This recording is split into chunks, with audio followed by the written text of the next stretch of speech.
ದುಡ್ಡು ಇಸ್ಕೊಳ್ಳೋರ್ಗಿಂತ ದುಡ್ಡು ಕೊಡೋರ್ದು ಭಾಳ ತಪ್ಪಿದೆ ಒಂದೇ ಹೇಳ್ತೀನಿ. ಇವತ್ತಿನ ಜನಸಾಮಾನ್ಯ ಮೇಲೆ ನಾನು ತಪ್ಪು ಹುಡ್ಕೊಳಲ್ಲ, ನಾನು ಲೀಡರ್ಸ್ ಮೇಲೆ ತಪ್ಪು ಹುಡ್ತೀನಿ.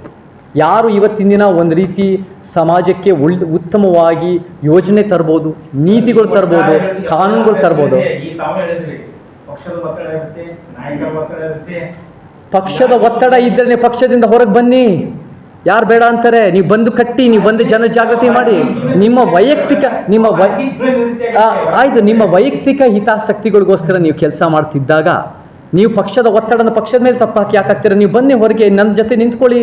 ಇಲ್ಲಿ ರೈತ ಸಂಘಟನೆ ಇದೆ, ದಲಿತ ಸಂಘಟನೆಗಳಿದೆ.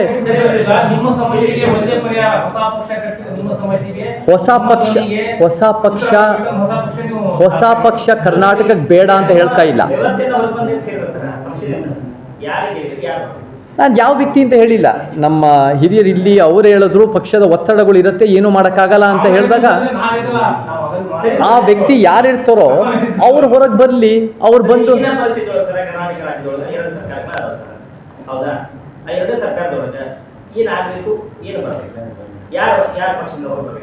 ಪಕ್ಷದಿಂದ ಯಾರು ಹೊರಗೆ ಬರ್ಬೇಕು, ಯಾರು ಸೇರ್ಬೇಕು, ಅವ್ರ ಪಕ್ಷದ ಒಳಗಿಂದ ಸಂಬಂಧಪಟ್ಟಿದ್ದು, ಅದು ನಾನೇನು ಹೇಳಕ್ ಹೋಗಲ್ಲ.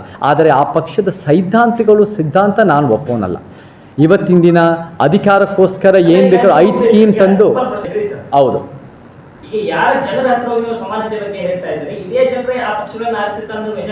ಹೌದು, ಯಾಕಂದ್ರೆ ಬೇರೆ ಒಂದು ಪರ್ಯಾಯವಾದ ಉತ್ತಮವಾದ ಒಂದು ಪ್ಲಾಟ್ಫಾರ್ಮ್ ಇದ್ದಿಲ್ಲ, ಅದಕ್ಕೆ ಬೇರೆ ವಿಧಿ ಇಲ್ಲದೆ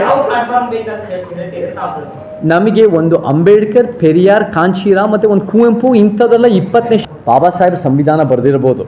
ಆದರೆ ಬಾಬಾ ಸಾಹೇಬ್ರ ಸಂವಿಧಾನ ಬರೆದ್ರೂ ಕೂಡ ಅದರಲ್ಲಿ ಎಷ್ಟೋ ಒಂದು ಒತ್ತಡಗಳ ಮುಖಾಂತರ, ಯಾಕಂದರೆ ಎಲ್ಲೋ ಒಂದು ಕಡೆ ಅಲ್ಲಿ ಬ್ರಹ್ಮ ಸಮಾಜ, ಆರ್ಯ ಸಮಾಜಸ್ಸು, ಕಾಂಗ್ರೆಸ್ಸು, ಕಮ್ಯುನಿಸ್ಟು, ಸೋಷಲಿಸ್ಟು, ಚಿಗುರ್ತಿರೋ ಹಿಂದುತ್ವವಾದಿಗಳು ಎಲ್ಲರೂ ಇದ್ದರು ಅವಾಗ. ಸೊ ಅನೇಕ ಒಂದು ರೀತಿ ಅವ್ರಿಗೆ ನಮ್ಮ ಚಳುವಳಿನಲ್ಲಿ ಜೀವಂತವಾಗಿದೆ, ಖಂಡಿತ ಜೀವಂತವಾಗಿದೆ. ನಮ್ಮ ಚಳುವಳಿನಲ್ಲಿ, ಪಕ್ಷಗಳಲ್ಲಿ ಯಾವುದರಲ್ಲೂ ಇಲ್ಲ. ನಮ್ಮ ವೈಜ್ಞಾನಿಕತೆ ಇರೋ, ನಮ್ಮ ಸಮಾಜ ಕನಸಿಟ್ಕೊಂಡಿರೋ ಚಳುವಳಿಗಳಲ್ಲಿ ಖಂಡಿತ ಜೀವಂತವಾಗಿದೆ. ನಮ್ಮ ದಲಿತ ಬಹುಜನ ಸಂಘಟನೆಗಳು, ನಮ್ಮ ರೈತಾಪಿ ಸಂಘಟನೆಗಳು, ನಮ್ಮ ಕಾರ್ಮಿಕ ಸಂಘಟನೆಗಳು, ನಮ್ಮ ಮಹಿಳಾ ಸಂಘಟನೆಗಳು, ನಮ್ಮ ಪ್ರಾದೇಶಿಕ ಸಂಘಟನೆಗಳಲ್ಲಿ, ನಮ್ಮ ಪರಿಸರವಾದಿಗಳಲ್ಲಿ, ನಮ್ಮ ಭ್ರಷ್ಟಾಚಾರ ವಿರೋಧಿಗಳಲ್ಲಿ ಯಾರ್ಯಾರು ಗಟ್ಟಿಯಾಗಿ ವೈಜ್ಞಾನಿಕವಾಗಿ ಉತ್ತಮ ಸಮಾಜ ಕಟ್ಟಕ್ಕೆ ಪ್ರಯತ್ನ ಪಡ್ತಾ ಇದ್ದಾರೋ ಅದರಲ್ಲಿ ಬಾಬಾ ಸಾಹೇಬ್ರ ಕನಸು ಖಂಡಿತ ಜೀವಂತವಾಗಿ ಉಳಿದಿದೆ. ಪ್ರಮುಖ ನೋವು ನೋಡಿ, ನಾನು ಅಮೇರಿಕದಲ್ಲೂ ನೋಡಿದ್ದೀನಿ, ಭಾರತದಲ್ಲೂ ನೋಡಿದ್ದೀನಿ. ನಾನು 2 ಸಾಂಸ್ಕೃತಿಕ ಪ್ರಪಂಚಗಳು, ದೇಶಗಳನ್ನು ನೋಡಿದ್ದೀನಿ. ಈ 2 ದೇಶಗಳಲ್ಲಿ ಅನೇಕ ರೀತಿಯ ಅಸಮಾನತೆ ಜೀವಂತವಾಗಿದೆ. ನಾನು ವ್ಯಕ್ತಿಗತವಾಗಿ ಒಬ್ಬೊಬ್ಬರ ಮೇಲೆ ನಾನು ಹೇಳ್ತಾ ಇದ್ದೆ, ನಾವು ಹೇಳೋದು ವ್ಯವಸ್ಥಿತವಾಗಿ ಹೇಳ್ತಾ ಇದ್ದೆ. ಇಲ್ಲಿ ನಮಗೆ ಪುರುಷ ಪ್ರಧಾನ ವ್ಯವಸ್ಥೆ, ಬ್ರಾಹ್ಮಣ್ಯದ ಜಾತಿ ವ್ಯವಸ್ಥೆ, ಒಂದು ಬಂಡವಾಳಶಾಹಿ ವ್ಯವಸ್ಥೆ, ಇದೆಲ್ಲ ಕೂಡ ಜೀವನ. ಅಮೇರಿಕದಲ್ಲಿ ವರ್ಣಭೇದ ಆಗಿರ್ಬೋದು, ಬಂಡವಾಳಶಾಹಿ ವ್ಯವಸ್ಥೆ ಆಗಿರ್ಬೋದು, ಬಹುಸಂಖ್ಯಾತರ ಇವೆಲ್ಲ ನಡೀತಾ ಇದೆ.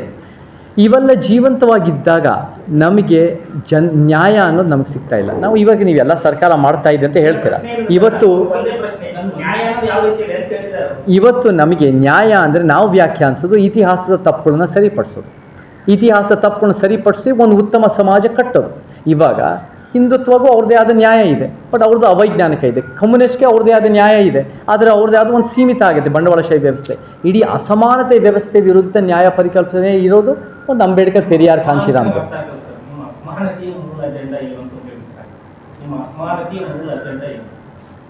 ನಮಗೆ ಇವತ್ತು ಪ್ರತಿಯೊಬ್ಬರು ಅವ್ರವ್ರ ರೀತಿಯಲ್ಲಿ ಅದನ್ನು ವ್ಯಾಖ್ಯಾನಿಸ್ಬೇಕು. ನಾನು ಅದನ್ನು ಸಮಾನತೆ ಹೆಂಗೆ ವ್ಯಾಖ್ಯಾನಿಸ್ತೀನಿ ಅಂದರೆ, ಎಲ್ಲರಿಗೂ ಸರಿ ಸಮಾನವಾದ ಅವಕಾಶಗಳು, ಸರಿ ಸಮಾನವಾದ ಘನತೆ, ಸರಿ ಸಮಾನವಾದ ಆರ್ಥಿಕತೆ.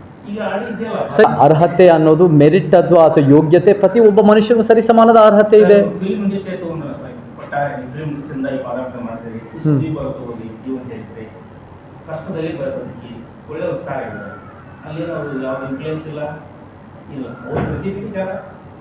ನೋಡಿ, ನಾನು ವ್ಯಕ್ತಿಗಳ ಬಗ್ಗೆ ಮಾತಾಡ್ತಾ ಇದ್ದೀನಿ. ನೋಡಿ, ನಾನು ವ್ಯಕ್ತಿಗಳ ಬಗ್ಗೆ ಮಾತಾಡೋಕ್ಕೆ ಇಲ್ಲಿ ಬಂದಿಲ್ಲ. ನಿಮ್ಮ ದ್ವಂದ್ವಾಗ್ಯತೆ ಇರಬೇಕು ಅಂತ ನಾವು ಹಾಗೆ ನೋಡಲ್ಲ. ಎಲ್ಲ ಮನುಷ್ಯರು ಹುಟ್ಟಿದ ತಕ್ಷಣ ಅವರು ಸರಿ ಸಮಾನದ ಮನುಷ್ಯರು ಅಂತ ನಾವು ಕೊಟ್ಟರೆ ಪ್ರತಿಯೊಬ್ಬರು ಪ್ರತಿಭೆ ಸಿಗತ್ತೆ. ಆದರೆ ನಮಗೇನು ಬೇಕು ಅಂದರೆ, ಯಾಕೆ ನಮಗೆ ಚರಂಡಿ ಕಾರ್ಮಿಕರು, ಸ್ಮಶಾನ ಕಾರ್ಮಿಕರು, ಪೌರ ಕಾರ್ಮಿಕರಿಗೆ ಅಷ್ಟು ಕಡಿಮೆ ಅವ್ರ ಜೀವನಕ್ಕೆ? ಯಾಕೆ ಡಾಕ್ಟರ್ಗಳಿಗೆ ಅಷ್ಟೊಂದು ಜಾಸ್ತಿ, ಸಿನಿಮಾ ಸ್ಟಾರ್ಗಳು ನೀವು ಹೆಸರು ಪ್ರಸ್ತಾಪ ಮಾಡೋದು ಅಷ್ಟೊಂದು ಜಾಸ್ತಿ? ಓಕೆ. ಈಗ ನಾನು ಹೇಳಿದ್ರೆ ಸರಿಯಾದ ಟ್ರ್ಯಾಕಿಂಗ್ ಬಂದಿದೆ.